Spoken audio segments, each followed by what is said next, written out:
Hello students, BCom corporate account में पाघड़ीનું મૂલ્યાંકનનો એક દાખલો શીખીશું। આ જે દાખલો છે એ ગુજરાત યુનિવર્સિટીમાં એસવાય બીકોમ નવેમ્બર 2014 યુનિવર્સિટી પરીક્ષામાં પૂછાયેલો છે। તો સૌપ્રથમ પ્રશ્ન સમજી લઈશું અને ત્યારબાદ એને સોલ્વ કરીશું। સરિતા લિમિટેડનું તારીખ 31/12/24ના રોજનું પાકું સરવૈયું નીચે મુજબ હતું। તમે સ્ક્રીન ઉપર જોઈ શકો છો, અહીંયા પાકું સરવૈયું આપ્યું છે। ઇક્વિટી અને દેવા બાજુ ઇક્વિટી અને દેવાની માહિતી છે, મિલકતો બાજુ બધી મિલકતો આપી છે। વધારાની માહિતીમાં 5 જેટલા હવાલાઓ આપ્યા છે।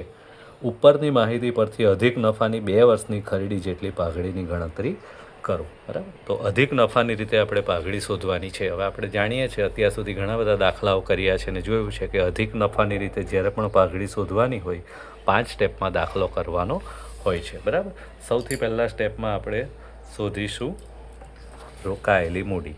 બરાબર, રોકાયેલી મૂડી શોધવા માટે શું કરીએ છીએ, આપણે મિલકતમાંથી દેવા બાદ કરતા હોઈએ છીએ। બરાબર, તો સૌ પ્રથમ આપણે મિલકતો લખીશું અને ત્યારબાદ એમાંથી દેવા માઇનસ કરીશું। તો તમે જોઈ શકો છો અહીંયા દ્રશ્ય મિલકતો આપેલી છે। દ્રશ્ય મિલકતો 25,60,000 રૂપિયાની આપી છે। બરાબર, હવે એના માટે હવાલામાં સૂચના આપી છે કે કાયમી મિલકતોની હાલની બજાર કિંમત 32 લાખ છે। અહીંયા કાયમી મિલકતોની ચોપડે કિંમત 25,60,000 આપી છે, અહીંયા એની બજાર કિંમત 32 લાખ આપી છે। તો બજાર કિંમત આપી હોય તો બજાર કિંમત જ ધ્યાનમાં લેવી। બરાબર, તો અહીંયા આપણે કાયમી એટલે કે દ્રશ્ય મિલકતો જે છે એની બજાર કિંમત ધ્યાનમાં લઈશું, 32 લાખ રૂપિયા। બરાબર, જો બજાર કિંમત ના આપી હોત તો આપણે ચોપડે કિંમત ધ્યાનમાં લે। બરાબર, ત્યારબાદ અદ્રશ્ય મિલકતોમાં પાઘડી આપી છે। આ પાઘડીની જૂની કિંમત છે। બરાબર, આપણે તો નવી પાઘડી શોધવાની છે એટલે આને ધ્યાનમાં લેવાનું નથી। ત્યારબાદ રોકાણો,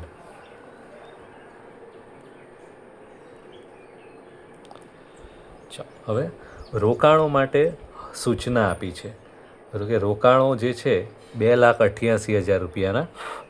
બરાબર, એના માટે શું સૂચના આપી છે, રોકાણોમાં 2,16,000 રૂપિયાની 10%ની સરકારી જામીનગીરીનો સમાવેશ થાય છે, જે 10%ના વટાવે ખરીદેલી હતી। બાકીના રોકાણો ધંધાકીય છે, એટલે રોકાણોમાં આપણે હવે ગણતરી કરવી પડશે। જુઓ, રોકાણોની કિંમત કેટલી આપી છે, કુલ 2,88,000 રૂપિયા।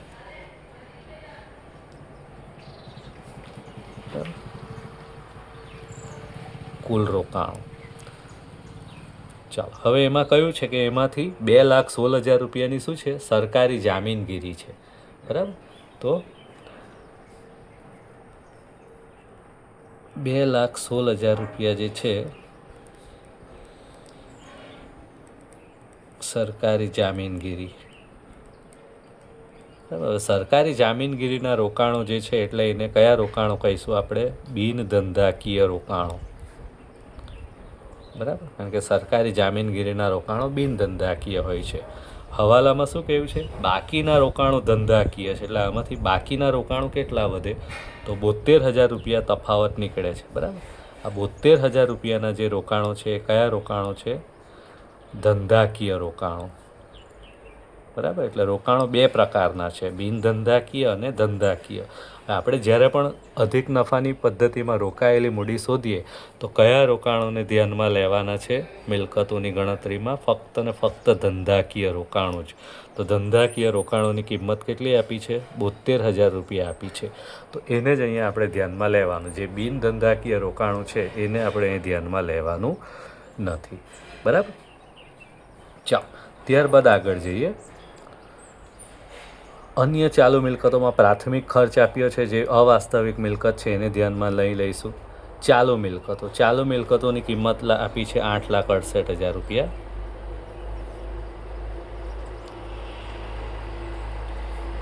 હવે એના પર હવાલો આપ્યો છે, તમે ચાલુ મિલકતોનો હવાલો વાંચો તો ચાલુ મિલકતોના હવાલામાં જુઓ શું લખ્યું છે, ચાલુ મિલકતોમાં સમાયેલ સ્ટોક રૂપિયા 2,76,000નો છે, જે 15% વધુ કિંમતે ગણાયેલો છે। એટલે ચાલુ મિલકતોમાં સ્ટોક સમાયેલો છે અને સ્ટોકની કિંમત કેવી છે, 15% વધારે છે। બરાબર, તો આપણે ગણતરી કરવી પડશે। તો એના માટે આપણે કઈ રીતે ગણતરી કરીએ, તો જુઓ તમે સ્ક્રીન ઉપર જોઈ શકો છો, ચાલુ મિલકતોમાં શું સમાયેલું છે, સ્ટોક સમાયેલો છે અને 15% વધારે કિંમતે ગણાયેલો છે। બરાબર, ધારો કે 100 રૂપિયા સ્ટોકની સાચી કિંમત,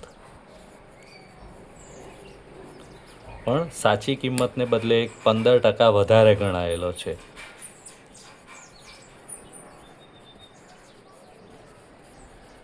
$15, બરાબર. તો 100ના 15% એટલે 15 રૂપિયા વધારે ગણાયેલો છે. તો 100ની જગ્યાએ કેટલો બતાવાયેલો છે ચોપડામાં? 115 રૂપિયા, બરાબર. ચોપડામાં 115 રૂપિયા લખાયેલ છે, પણ એની સાચી કિંમત કેટલી છે? 100 જ રૂપિયા. એટલે 115 પર 15 રૂપિયા વધારે ગણાઈ ગયેલો છે. તો આપણે હવે પદ મૂકીશું. 115 રૂપિયા જો ચોપડે કિંમત હોય તો એમાં વધુ ગણાયેલ 15 રૂપિયા, બરાબર. 115 પર 15 રૂપિયા વધારે ગણાયેલ છે, માટે સ્ટોકની વેલ્યુ કેટલી છે? 2,76,000. તો 2,76,000 રૂપિયાનો સ્ટોક હોય તો એમાં કેટલા રૂપિયા વધારે ગણાયેલા હશે? બરાબર. તો આમ કરીએ તો આપણને એની કિંમત મળશે 2,76,000 ગુણ્યા 15 ભાગ્યા 115, તો 36,000 રૂપિયા જવાબ આવશે. એટલે કે સ્ટોકની કિંમત 36,000 રૂપિયા વધારે ગણાયેલી છે, બરાબર. હવે આપણે શું કરીશું? રોકાયેલી મૂડી શોધવા માટે આ 36,000 રૂપિયા જે વધારે ગણાયેલા છે એ માઇનસ કરી નાખવા પડશે ચાલુ મિલકતોમાંથી સ્ટોકમાં, બરાબર. તો 36,000 રૂપિયા આપણે માઇનસ કરી નાખીએ.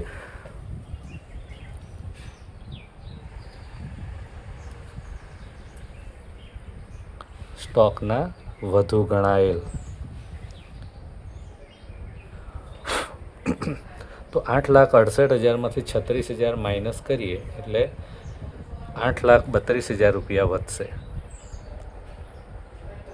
બરાબર. તો ચાલુ મિલકતોનો મુદ્દો પણ આપણો અહીંયા પૂરો થયો. હવે બીજી કોઈ મિલકત બચતી નથી, તો 3 મિલકતોનો સરવાળો કરીએ તો 41,04,000 રૂપિયા આવે છે. ચાલો, તો મિલકતોનો સરવાળો થઈ ગયો. હવે દેવા, મિલકતોમાંથી દેવા બાદ કરીએ.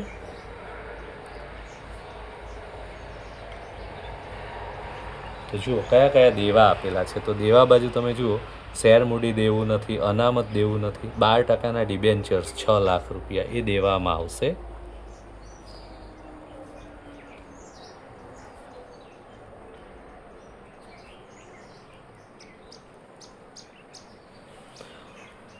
લેણદારો 2,64,000 રૂપિયા, તો એ પણ દેવામાં આવશે, બરાબર. બીજા કોઈ દેવા આપ્યા નથી, તો બંને દેવાનો સરવાળો થાય છે 8,64,000 રૂપિયા, બરાબર. મિલકતમાંથી દેવા બાદ કરીએ તો 32,40,000 રૂપિયા વધે છે,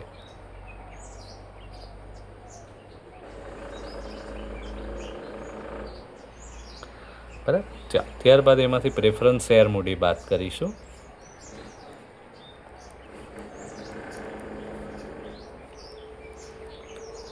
તો પ્રેફરન્સ શેર મૂડી તમે પાકા સરયમાં જોઈ શકો છો. પ્રેફરન્સ શેર મૂડીની રકમ 7,20,000 રૂપિયા આપી છે,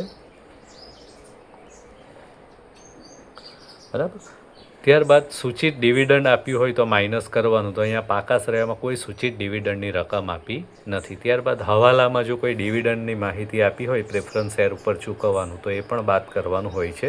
અહીંયા એવું પણ કોઈ ડિવિડન્ડ આપ્યું નથી, એટલે ફક્ત પ્રેફરન્સ શેર મૂડી જ બાદ કરીશું. તો 32,40,000માંથી 7,20,000 બાદ કરો તો 25,20,000 રૂપિયા વધે છે. આ આપણી રોકાયેલી મૂડી, બરાબર. સ્ટેપ 1નો જવાબ આવી ગયો.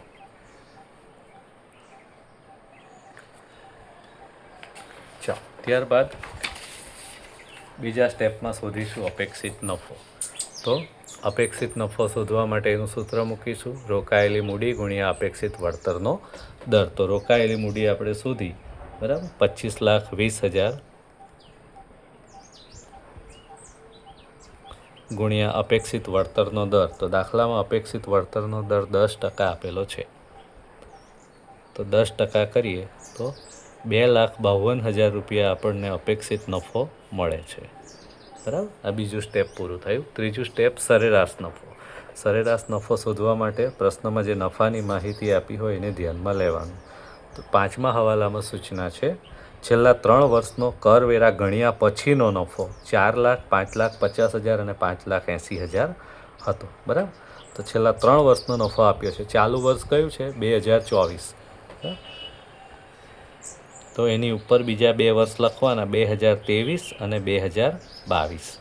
બરાબર. આ વર્ષ નહીં લખીને 1, 2, 3 લખી દો તોય ચાલશે. જરૂરી નથી કે આ વર્ષ લખવાનું છે. અને લખવું હોય તો ક્યાંથી શોધવાનું? અહીંયાથી પાકા શ્રેણી ઉપર જે તારીખ આપી હોઈએ, બરાબર, તો એ પહેલું વર્ષ થાય. એની ઉપર બીજા 2 વર્ષ. 3 વર્ષનો નફો કેટલો છે? 4 લાખ રૂપિયા, 5,50,000 રૂપિયા અને ત્રીજા વર્ષનો નફો છે 5,80,000 રૂપિયા. આ નફો કેવો છે? કરવેરા પછીનો કે પહેલાંનો? કરવેરા ગણ્યા પછીનો, કર બાદ. બરાબર, કરવેરા પછીનો નફો છે. સતત વધે છે એટલે ભારિત સરેરાશ શોધવી પડશે, એટલે ભાર આપીશું. બરાબર, 3 વર્ષના નફાને ભાર આપીએ. ભારિત નફો શોધવા માટે નફાનો ભાર સાથે ગુણાકાર. તો 4 લાખ ગુણ્યા 1 એટલે 4 લાખ થશે. 5,50,000 ગુણ્યા 2 એટલે 11 લાખ થશે. 580 ગુણ્યા 3, બરાબર, તો આપણો જવાબ આવશે 17,40,000 રૂપિયા. તો આ 3 વર્ષનો ભારિત નફો મળી ગયો. સરવાળો કરીએ તો 32,40,000 રૂપિયા ભારિત નફો મળશે. બરાબર, અને કુલ ભાર થશે 6. ભારિત સરેરાશ નફાનું સૂત્ર મૂકીશું. ભારિત સરેરાશ નફો બરાબર કુલ ભારિત નફો ભાગ્યા કુલ ભાર. ભારિત નફાને ભાર વડે ભાગી નાખીશું. બરાબર, તો 32,40,000 ભાગ્યા 6.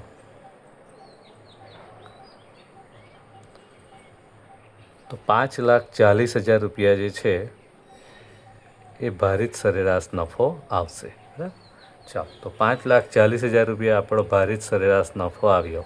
કેવો નફો છે? કરવેરા બાદ. હવે એમાંથી આપણે સામાન્ય રીતે દરેક દાખલામાં 3 વસ્તુ બાદ કરતા હોઈએ છીએ: બિનધંધાકીય રોકાણનું વ્યાજ, કરવેરા અને પ્રેફરન્સ ડિવિડન્ડ. બરાબર, તો અહીંયા બિનધંધાકીય રોકાણનું વ્યાજ બાદ કરીશું, કરવેરા બાદ નહીં કરવાનું. કેમ? કારણ કે આ નફો કરવેરા બાદ કર્યા પછીનો જ છે. બરાબર, તો સૌપ્રથમ આપણે બિનધંધાકીય રોકાણોનું વ્યાજ બાદ કરીશું. પ્રશ્નમાં જે રોકાણો આપ્યા છે એ કુલ કિંમત જ આપી છે 2,88,000. હવાલામાં જે સૂચના આપી છે એના આધારે આપણે ધંધાકીય અને બિનધંધાકીય રોકાણોને છૂટા પાડ્યા. જુઓ, 2,88,000 રૂપિયાના રોકાણો આપ્યા છે. હવાલામાં શું કહ્યું છે? 2,16,000 રૂપિયાની સરકારી જામીનગીરી છે જે બિનધંધાકીય છે, એટલે બાકીના ધંધાકીય રોકાણો થઈ ગયા. બરાબર, હવે વ્યાજ જે ગણવાનું છે બિનધંધાકીય રોકાણોનું એ મૂળ કિંમત પર ગણાય, જ્યારે આ ચોપડે કિંમત છે. બરાબર, 2,16,000 રૂપિયા શું છે? ચોપડે કિંમત. જ્યારે વ્યાજ તો મૂળ કિંમત પર ગણાય, તો મૂળ કિંમત શોધવી પડશે. તો કઈ રીતે? તો એના માટે આપણે ગણતરી કરીએ. ધારો કે 100 રૂપિયા મૂળ કિંમત. બરાબર, હવે આ જે રોકાણો છે 10%ના વટાવે ખરીદેલી હતી એવું કહ્યું છે. સરકારી જામીનગીરી જે છે 10%ના વટા ઉપર ખરીદાયેલી છે. તો 10% વટાવથી ખરીદાયેલી છે એટલે 100 રૂપિયા ઉપર 10% લેખે 10 રૂપિયા વટાવ. બરાબર, 10% પ્રમાણે.